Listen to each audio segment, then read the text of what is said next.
ಯುಗಾದಿ ಹಬ್ಬದ ದಿನವೇ ವಾಮಾಚಾರ ನಡೆಸಿರ್ತಕ್ಕಂಥ ಒಂದು ಘಟನೆ.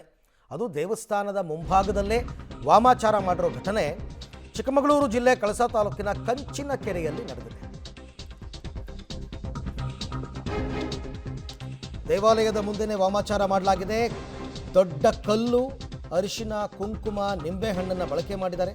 ಕಲ್ಲುಗಳಿಂದ ವೃತ್ತ ರಚಿಸಿ ಮಧ್ಯದಲ್ಲಿ ವಾಮಾಚಾರವನ್ನು ಮಾಡಿದ್ದಾರೆ. ಕಾಲಭೈರವೇಶ್ವರ ದೇಗುಲದ ಎದುರು ಕಳೆದ ವರ್ಷ ಯುಗಾದಿ ಹಿಂದಿನ ದಿನ ಕಳ್ಳತನವಾಗಿತ್ತು.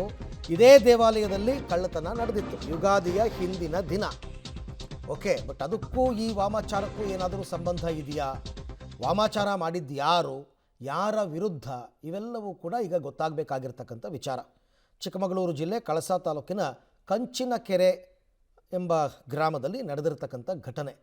ವೃತ್ತಾಕಾರವಾಗಿ ಕಲ್ಲುಗಳನ್ನ ಇಟ್ಟುಬಿಟ್ಟು ಅದರ ಮಧ್ಯದಲ್ಲಿ ವಾಮಾಚಾರವನ್ನು ಮಾಡಿದ್ದಾರೆ. ರಾತ್ರಿ ಬಂದು ಹಬ್ಬದ ಮರುದಿನ ಬಂದು ನೋಡೋ ಹೊತ್ತಿಗೆ ಇಲ್ಲಿ ಹೋಮಾಚಾರ ಮಾಡಿ ಎಲ್ಲ ಹೋಗಿದ್ದಾರೆ. ಯಾರು ಹಲವಾರು ಜನ ತಿರ್ಗಾ ಹಾದಿಲಿ ಈ ಥರ ಮಾಡಿ ಹೋಗೋದು. ಮುಂಚೆ ಒಂದು ಸತಿ ಕಳ್ತನ ಆಗಿತ್ತು ಇಲ್ಲಿ. ಆವಾಗಲೂ ಒಂದು ಸತಿ ಎಲ್ಲ ಬಂದು ಪೊಲೀಸರು ಲೆಕ್ಕಿ ನೋಡಿ ಹೋಗಿದ್ರು. ಏನೂ ಇಲ್ಲ, ಇಲ್ಲಿ CC ಕ್ಯಾಮ್ರಾ ಯಾವುದಿಲ್ಲ. ಇಂಥ ರೋಡಲ್ಲಿ ಈ ಥರ ಮಾಡೋದಾದ್ರೆ ನಾವು ಮುಂದಿನ ಪರಿಸ್ಥಿತಿಲಿ ಬದುಕೋದು ಹೇಗೆ? ಏನು ಇದು ಸರಿಯಾಗಿದ್ದು ಕ್ರಮ ತಗೊಂಡು ಇಲಾಖೆಗಳು, ಡಿಪಾರ್ಟ್ಮೆಂಟು ಎಲ್ಲ ಸೇರಿ ಒಂದು ಸಹಕಾರ ಮಾಡ್ಬೇಕು ನಮ್ಮ ಊರಿಗೆ. ಇದೇ ನಿನ್ನೆ ರಾತ್ರಿ ಬಹುಶಃ ಸರಿ ಒಂದು 12-1 ಗಂಟೆ ರಾತ್ರಿಲೆಲ್ಲ ಆಗಿರೋದು. ಬಹುಶಃ ಎಲ್ಲ ಓಡಾಟ ಕಮ್ಮಿ ಇತ್ತು. ನಿನ್ನೆ ಮಳೆ ಬರೋ ಸಾಧ್ಯತೆಯಿಂದ ಎಲ್ಲರ ಓಡಾಟ ಕಮ್ಮಿ ಇತ್ತ.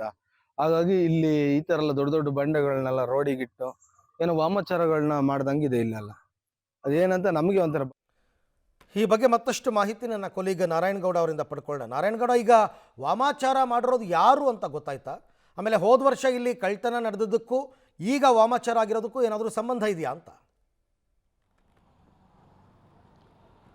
ಅರವಿಂದ್, ಖಂಡಿತ ಅರವಿಂದ್. ಯಾಕೆಂತಂದರೆ ಹೋದ ವರ್ಷ ಯುಗಾದಿ ಹಬ್ಬದ ಹಿಂದಿನ ದಿನವೇ ಇದೇ ದೇವಸ್ಥಾನ ಕಳ್ತನ ಆಗಿರುವಂಥದ್ದು. ಮತ್ತು ಈ ವರ್ಷ ಅದೇ ಯುಗಾದಿ ಹಬ್ಬದ ಅಂದರೆ ನಿನ್ನೆ ರಾತ್ರಿ ದೇವಸ್ಥಾನದ ಮುಂಭಾಗದಲ್ಲಿ ವಾಮಾಚಾರ ಮಾಡಿರುವಂಥದ್ದು. ಎಲ್ಲೋ ಒಂದು ಕಡೆ ಎರಡೂ ಪ್ರಕರಣಗಳಿಗೆ, ಎರಡೂ ಘಟನೆಗಳಿಗೆ ಎಲ್ಲೊಂದು ಕಡೆ ಒಂದು ಸಾಮೀಪ್ಯ ಇದೆ ಅನ್ನೋವಂಥ ಅನುಮಾನ ಕಾಡ್ತಿರುವಂಥದ್ದು. ಯಾಕೆಂತಂದರೆ ಕಳೆದ ವರ್ಷದ ಯಾವ ದಿನ ಅಂದರೆ ಏನು ಅಮಾವಾಸ್ಯೆ ದಿನ ದೇವಸ್ಥಾನದಲ್ಲಿ ಕಳ್ತನ ಮಾಡಿದ್ರು, ಈ ಅಮಾವಾಸ್ಯೆ ದಿನವೇ ಅಂದರೆ ಈ ಹಬ್ಬದ ಹಿಂದಿನ ದಿನ ಅಮಾವಾಸ್ಯೆ ದಿನವೇ ಆ ದೇವಸ್ಥಾನದ ಮುಂದೆ ವಾಮಾಚಾರ ಮಾಡಿದ್ದಾರೆ ಅಂತಂದರೆ ಅರುಣ್, ಎಲ್ಲೋ ಒಂದು ಕಡೆ ಎರಡೂ ಪ್ರಕರಣಗಳು ಕೂಡ ಅಂದರೆ ದೇವಸ್ಥಾನ ಕಳ್ತನ ಮಾಡಿರುವಂಥವ್ರು ಯಾರು ಅಂತ ಗೊತ್ತಾಗಬಾರ್ದು ಅನ್ನೋ ನಿಟ್ಟಿನಲ್ಲಿ ಆ ದೇವಸ್ಥಾನದ ಮುಂಭಾಗದಲ್ಲೇ ಅಂದರೆ ದೇವರು ಶಕ್ತಿ ಕಳ್ಕೊಳ್ಳೋಂಗೆ ರೀತಿಯಲ್ಲಿ ಏನಾದರೂ ಆ ದೇವರಿಗೆ ತಡೆ ಹೊಡೆಯುವಂಥ ರೀತಿ ಈ ರೀತಿ ವಾಮಾಚಾರ ಮಾಡಿದ್ದಾರೆ ಅನ್ನೋ ಪ್ರಶ್ನೆ ಕಾಡುವಂಥದ್ದು ಅರವಿಂದ್. ಯಾಕೆಂದರೆ ಈಗ ಮನೆ ಮುಂಭಾಗದಲ್ಲೋ ಅಥವಾ ತೋಟದಲ್ಲೋ ಇಲ್ಲ ರಸ್ತೆ ಮಧ್ಯೆ ಎಲ್ಲ ಮೂರು ದಾರಿ ಕೂಡಿರುವಂಥ ರಸ್ತೆ ಮಧ್ಯೆ ಏನಾದ್ರು ವಾಮಾಚಾರ ಮಾಡಿದರೆ ಅದು ಬೇರೆ ಇನ್ಯಾವುದೋ ರೀತಿ ಬೇರೆ ಯಾರೋ ಬೆಳವಣಿಗೆ ಸಹಿಸೋಕ್ಕಾಗದಲ್ಲೇ ಇರುವಂಥವ್ರು ಮನೆ ಮುಂದೆ ವಾಮಾಚಾರ ಮಾಡ್ತಾರೆ ಅಂತ ಅನ್ಬೋದು. ಆದರೆ ದೇವಸ್ಥಾನದ ಮುಂದೆ ಏನು ಕಳಸೇಶ್ವರ ಸ್ವಾಮಿ ದಕ್ಷಿಣ ಕಾಶಿ ಅಂತಲೇ ಕರೆಸ್ಕೊಳ್ಳುವಂಥ ಕಳಸೇಶ್ವರ ಸ್ವಾಮಿ ದೇವಸ್ಥಾನದಿಂದ ಸುಮಾರು 200 ಮೀಟರ್ ದೂರದಲ್ಲಿ ಈ ಒಂದು ಆ ಮುಖ್ಯ ರಸ್ತೆಯಲ್ಲಿ ಅಂದರೆ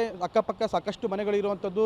ಪ್ರತಿ ವರ್ಷವೂ ಕೂಡ ಏನು ಕಳಸೇಶ್ವರ ಸ್ವಾಮಿಯ ಗಿರಿಜಾ ಮಹೋತ್ಸವ ನಡೆಯುತ್ತೆ, ಆವಾಗ ಇದೇ ಮಾರ್ಗದಲ್ಲಿ ಏನು ದೇವಸ್ಥಾನಗಳಿಗೆ ಒಂದು ಜಾತ್ರೆ ಕೂಡ ತೆರಳುವಂಥದ್ದು. ಈ ಒಂದು ಮಾರ್ಗದಲ್ಲಿ ಈ ರೀತಿಯಾದಂಥ ಒಂದು ವಾಮಾಚಾರ ಮಾಡಿರುವಂಥದ್ದು ಸಾಕಷ್ಟು ಕುತೂಹಲಗಳಿಗೆ ಎಡೆ ಮಾಡಿಕೊಟ್ಟಿರುವಂಥದ್ದು ಒಂದು ಕಡೆ. ಆದರೆ ಮತ್ತೊಂದು ಕಡೆ ಸ್ಥಳೀಯರ ಸಹಕಾರ ಇಲ್ಲದಲ್ಲೇ ಈ ಒಂದು ವಾಮಾಚಾರನ ಮಾಡೋಕ್ಕಾಗೋಲ್ಲ ಅನ್ನೋದು. ಯಾಕೆಂತಂದರೆ ಅಲ್ಲಿ ಆ ದೊಡ್ಡ ದೊಡ್ಡ ಕಲ್ಲುಗಳನ್ನು ವೃತ್ತಾಕಾರದಲ್ಲಿ ಮಾಡ್ಕೊಂಡು ಅವರು ನಾರಾಯಣಗೌಡ, ಥ್ಯಾಂಕ್ ಯು. ತಮ್ಮ ಎಲ್ಲ ಮಾಹಿತಿಗಾಗಿ ಧನ್ಯವಾದ.